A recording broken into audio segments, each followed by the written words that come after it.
Hey guys, welcome back to WebTech tutorial. Today I'm gonna show you how to close your account in CommBank app.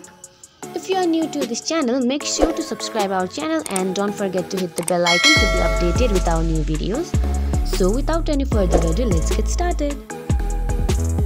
There are 3 different ways to close your CommBank account. First one is through message, second one is through call, and third one is through physical visit. Now let me get into the details. Let's talk about message.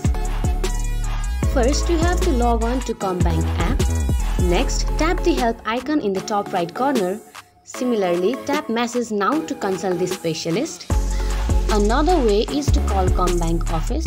You can contact them by calling on 13221. And for international consult, you can contact on +61 29999 3283. Third and final way is to visit the office branch personally. Either way, you can close your account. So this is how you close your CommBank account. Hope you find this video helpful. If so, don't forget to give us a big thumbs up and see you in next video. Till then, have a good day. Bye bye.